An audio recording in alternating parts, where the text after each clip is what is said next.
Hello and welcome back to the course on blockchain. And today we're going to be understanding mining difficulty.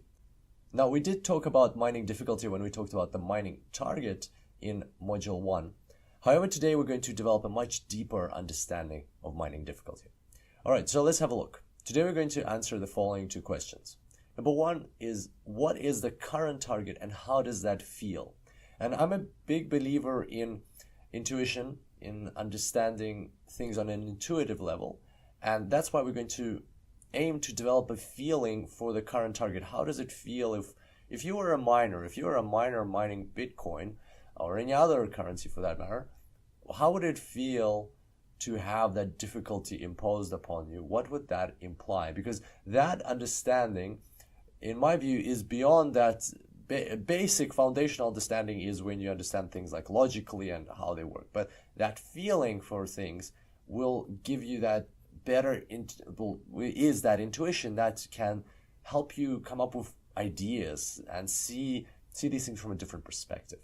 And number two is, how is mining difficulty calculated? We're going to introduce the term. So we've been using mining target and mining difficulty interchangeably up until now, but they're actually separate terms, and we're going to introduce mining difficulty and see how the two are related. All right, so question one, what is the current target and how does that feel?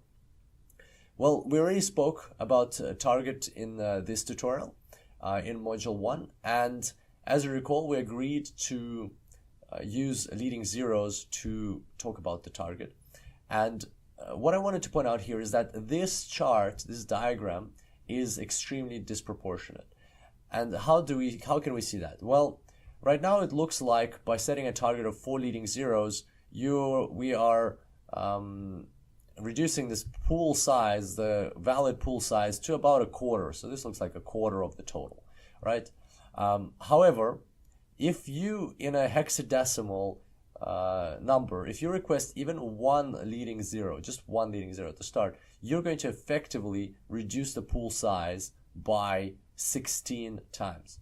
If you do 2 leading zeros, that'll be 16. It'll be 1/16 of 1/16.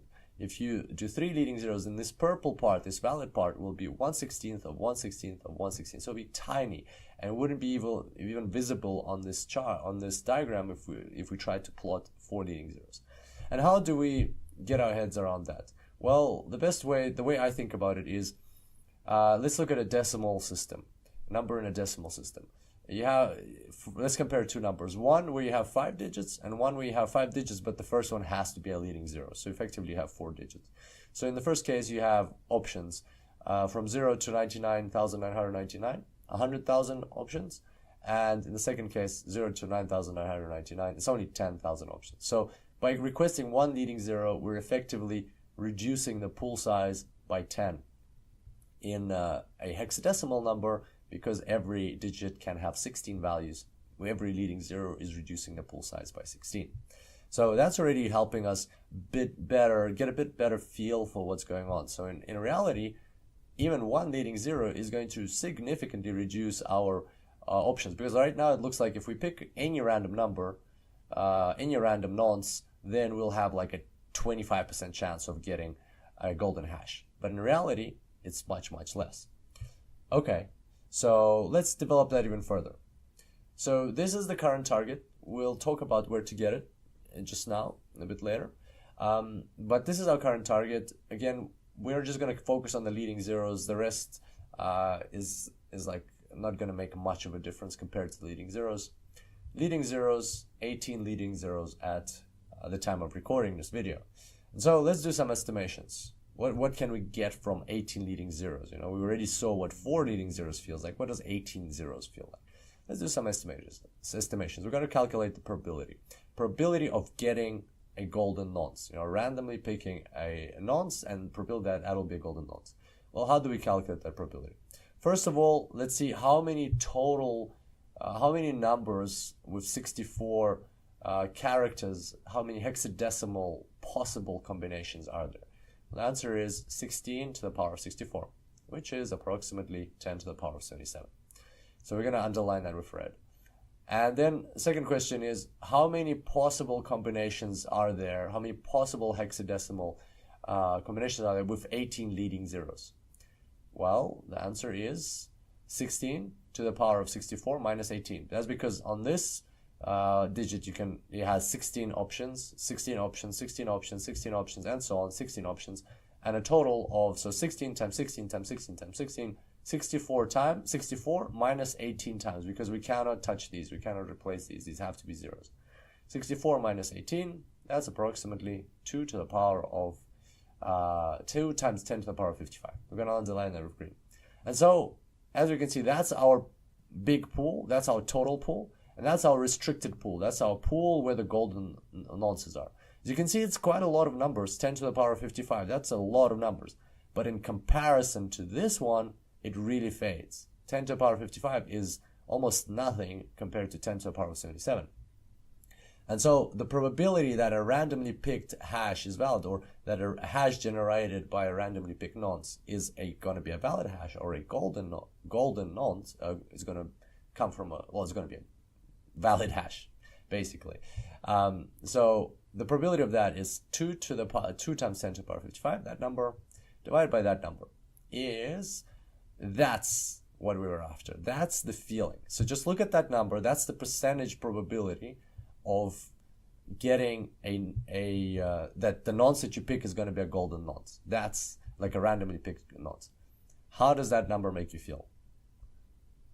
That's probably, like, I don't follow lotteries, but that's probably less chances than winning a lottery. How insane is that? That's what miners are doing. So no surprise that there's, like, those machines are working and working and working, because the probability that any given nonce is going to generate a valid hash, and therefore that machine or that miner is going to be allowed to create the block, is so low, is tiny. That's the problem, and that's with the current difficulty. As you can imagine, if the difficulty is adjusted, then if the difficulty is increased, the number of leading zeros increased, then what happens? This number stays the same, but this number goes down, because 18 becomes like 30, and that means this will be lower, this will be lower, this will be lower, this will be lower again. So there we go. That's the feeling. Like, hopefully this illustrates that it's not like a 1 in 4 chance of getting a nonce. It's a tiny, tiny, tiny chance. That's what this whole cryptographic puzzle is about. And now we're moving on to question 2. It's a good segue into question 2. How is mining difficulty calculated, and how is it adjusted? So let's have a look. Mining difficulty, right? Difficulty, the definition, is the current target divided by the max target, where the max target is, we know the current target, that's our current target, and the max target is this, and we'll get to that in a second. So first, I wanted to make a comment. How often is difficulty adjusted? Difficulty is adjusted every 2016 blocks. Why 2016 has nothing to do with the year is because it's 2 weeks. Every block a block should be released every 10 minutes. So if you calculate that, how long it takes 2016 blocks released, it's exactly 2 weeks. Or how many blocks get released in 2 weeks? It's 2016 blocks. So that's how often the difficulty gets adjusted, every 2 weeks.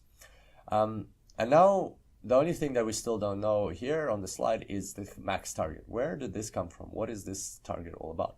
Well, this max target is the target that was in place at the very inception of Bitcoin. They started out with this target.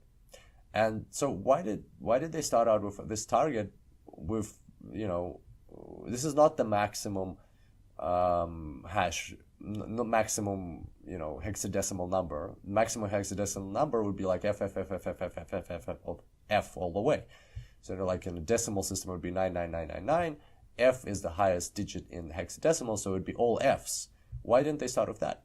Well, the answer is that the one we're thinking about, the all Fs, is at the very top. It's like at the very top. So if they started out with the target at the time being at the very top, then every single time a miner would pick a nonce, it would be a golden nonce. So every single time they would just mine blocks very quickly. With every iteration, they would mine a block, and therefore they would mine out all of the Bitcoins too quickly, even before the first 2 weeks passed to adjust the difficulty. So they intentionally started with a difficulty that was that already had a lot of leading zeros. They already had how many? 8 leading zeros at this time. Now we've already moved to 18. So this is the max difficulty at the time. This is at the very start. This is the current difficulty. And again, this is extremely disproportionate. So we know that this line should be a tiny little block there, and this should be even a tiny, smaller little block over there. But just for illustration's sake, that's what we're seeing. And so how to understand difficulty on an intuitive level? Difficulty, because it's the current target divided by the max target, right? So it's basically this line, how high is this line, divided by how high is that line. What it's telling us is how much harder is it now to mine a Bitcoin compared to what it was at the very start. So how much harder has it gotten to mine a Bitcoin? That's exactly what difficulty says. So compared to at the very start of mining Bitcoin, how much longer does it take to mine a Bitcoin now?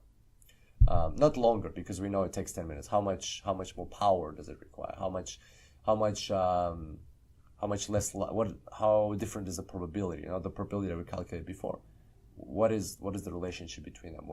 How much harder, in essence, how much harder is it to mine a Bitcoin? And yeah, and so there we go. What we're going to look at now is some charts to bring all this to life.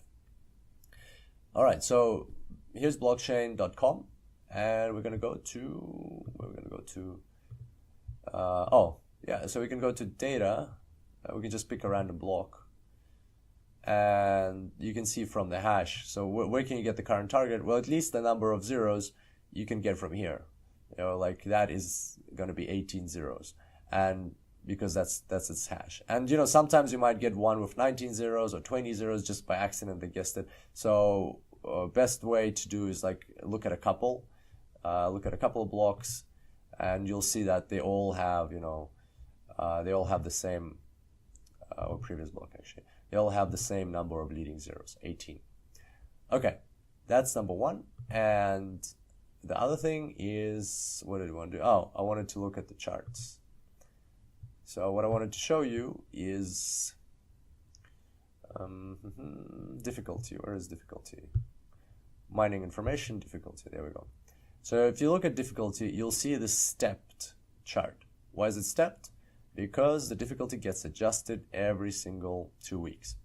And by the way, also an important thing to note is that difficulty is not adjusted by any central authority. There is no like bank or anything or blockchain.com that says now the difficulty is going to be this or now the difficulty is going to be that.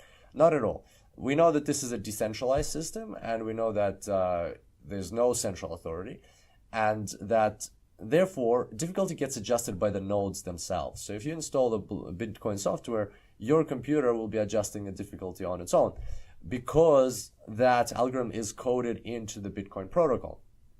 And yeah, and so they just all synced up in the sense that they know when the 2 weeks started and when the 2 weeks ends and so on. And every 2 weeks, your own node is going to look at, okay, so how long did it take for the past 2016 blocks to be mined? And it knows that it takes about 10 minutes. It should take exactly 10 minutes to mine a block. So it should be 20,160 minutes. If it's more or less than that number, then the difficulty gets adjusted.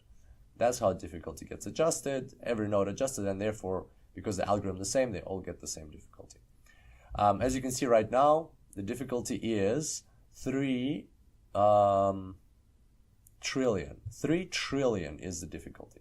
And that means it's 3 trillion times harder to find a golden nonce than it was at the start of Bitcoin. And what I like about this chart is that right now I think it's like a year, and you can go to all time and you'll see how it changed. There, voila.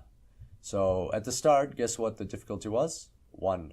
Difficulty was 1 at the start because nobody was mining Bitcoin, and there was no need to change the difficulty for a long time. Nobody really cared. And then people started mining it more and more and more. So as the mining power increases, as more players join, they start mining faster. That's the reason difficulty has changed. They're mining the Bitcoins faster and faster and faster. So the power, the aggregate power of the network is getting higher and higher and higher. And so the algorithm has to adjust in order to keep that consistency of releasing a Bitcoin or releasing a block every 10 minutes. In order to keep that consistent, the difficulty has to be adjusted. And the difficulty is adjusted, as we saw, through the number of leading zeros. So as you can see, it's a complex system overall, like philosophically. But what I like about it is it's beautiful in its elegance. It's beautiful in its simplicity, that all they're doing is they're changing the required number of leading zeros every 2 weeks. And that is keeping under control this whole swarm of miners and industrial level mining organizations and mining pools, as we'll see. That is all under control by a simple algorithm. And then if you compare that to banking, right, to the normal fiat currency, what do we have there? We have a central authority that is struggling to keep the economy under control by using macroeconomic factors such as or policies such as interest rates, right? So like we're going to increase the interest rate or decrease the interest rate, like the Reserve Bank of Australia increases or decreases the interest rate every quarter, as far as I know. And I think they're doing an alright job, but like still, it's so much calculation, so much work, so difficult, and there are countries that are not doing that a good of a job, and they have incredibly high inflation, or their currencies are going getting becoming non-usable, and they have crises and so on. But at the same time, here we have something so simple compared to those systems, and yet it works. It works like magic, and it's able to keep under control. The proof that it works is that it's able to keep under control so many different players that have been coming up with different ways of mining. They use CPUs and GPUs and ASICs. We'll talk about this, and still the system works. The system's just prodding along. So very cool, and puts it into perspective how a decentralized system can actually perform as good or even better than a centralized one. All right, so there we go. Hopefully now you know everything about mining difficulty. And on that note, I look forward to seeing you back here next time. Until then, enjoy blockchains.